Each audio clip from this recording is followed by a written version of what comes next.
اے ایمان والو میرے اور اپنے دشمنوں کو دوست نہ بناؤ۔ قرآن مجید برہان رشید کی اس آیت مبارکہ کا شان نزول مفسرین کچھ یوں بیان کرتے ہیں کہ شہر مکہ المکرمہ سے ایک خاتون سارہ نامی مدینہ المنورہ میں آتی ہے۔ اس خاتون کو دربار رسالت مآب صلی اللہ علیہ وسلم میں حاضر کیا گیا۔ نبی رحمت صلی اللہ تعالی علیہ وسلم نے اس خاتون سے پوچھا کہ تم مدینہ پاک میں کیا مسلمان ہو کر آئی ہو؟ تو اس نے عرض کی نہیں۔ ارشاد فرمایا کیا تم ہجرت کر کے یہاں پہنچی ہو؟ اس نے کہا نہیں۔ ارشاد فرمایا پھر تم یہاں کیوں آئی ہو؟ تو اس نے عرض کی کہ مجھے محتاجی نے اس نوبت تک پہنچا دیا ہے کہ میں مدینہ المنورہ میں حاضر ہوئی ہوں۔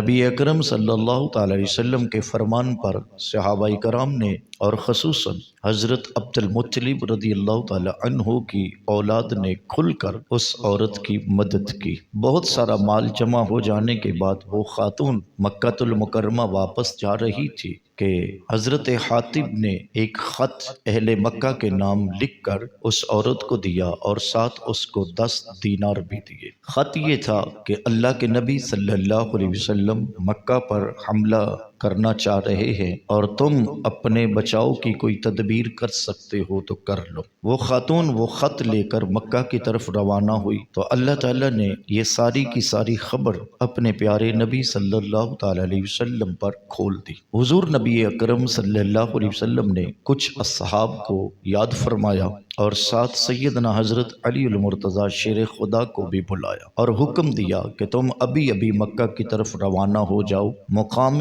رودہ خاک پر تمہیں ایک خاتون ملے گی جس کے پاس ایک خط ہے اور اس سے وہ خط لینا۔ اگر وہ خط دے دے تو اسے چھوڑ دینا اور اگر وہ خط نہ دے تو اس کی گردن اڑا دینا۔ حضرت سیدنا علی المرتضیٰ شیر خدا کرم اللہ وجہہ الکریم فرماتے ہیں اللہ کی عزت کی قسم جس جگہ کے نشاندہی اللہ کے محبوب نے فرمائی تھی ہم نے عین اسی جگہ پر جا کر اس عورت کو پکڑ لی۔ جب اس عورت کو ہم نے پکڑا تو ہم نے اس سے خط مانگا تو اس خاتون نے خط دینے سے انکار کیا۔ ہم نے اسے کہا کہ تو خط دے دے تو اسی میں تیری بھلائی ہے۔ اس خاتون نے قسم کھائی کہ میرے پاس کوئی خط نہیں ہے۔ تو سیدنا حضرت علی المرتضیٰ شیر خدا نے بھی قسم کھا لی، فرمایا کہ میں بھی اللہ کی قسم کھا کے کہتا ہوں جو اللہ کے محبوب نے ہمیں حکم دیا ہے وہ حق ہے، لہذا خط نکال دے وگرنہ ہم تیری گردن کو اڑا دیں۔ سیدنا حضرت علی المرتضیٰ نے میان سے تلوار کو نکالا۔ جیسے تلوار کو نکالا تو وہ عورت جان گئی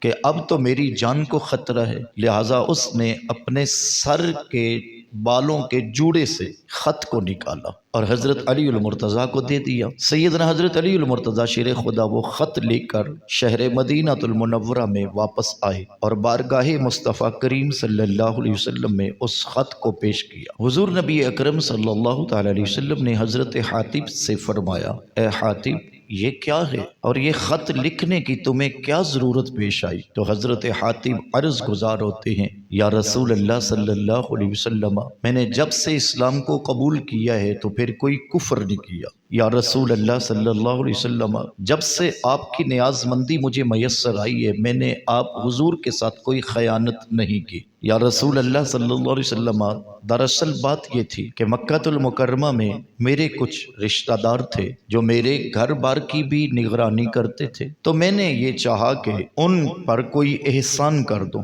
اور میں جانتا تھا کہ اب اللہ تعالیٰ کا عذاب جو ہے وہ مکہ والوں پہ آنے والا ہے، اس لیے میں نے چاہا کہ میں ان پر کوئی احسان کر دوں۔ یہ سوچ کر حضور میں نے خط لکھا ہے وگرنہ میرے دل میں کوئی اور دوسری بات نہ تھی۔ نبی اکرم صلی اللہ تعالی علیہ وسلم نے حضرت حاتب کا یہ عذر قبول فرما لیا اور آپ صلی اللہ تعالی علیہ وآلہ وسلم نے اس کی تصدیق فرما دی۔ حضرت سیدنا عمر فاروق رضی اللہ تعالی عنہ نے بارگاہ مصطفیٰ کریم صلی اللہ علیہ وسلم میں عرض کی یا رسول اللہ صلی اللہ علیہ وسلم آپ مجھے اجازت عطا کیجئے تاکہ میں اس منافق کی گردن اتار دوں جس نے ایسا کیا ہے۔ تو آپ صلی اللہ تعالی علیہ وسلم نے ارشاد فرمایا اے عمر اللہ تعالیٰ خبردار ہے اور اللہ تعالیٰ نے کیا اہل بدر کو معاف نہیں فرمایا؟ اور اللہ تعالیٰ نے اہل بدر کے ساتھ یہ وعدہ نہیں فرمایا کہ تم جو چاہو وہ کرو، میں نے تمہیں بخش دیا ہے؟ تو حضرت عمر رضی اللہ تعالی عنہ فرماتے ہیں نبی اکرم صلی اللہ تعالی علیہ وسلم کی یہ شان دیکھ کر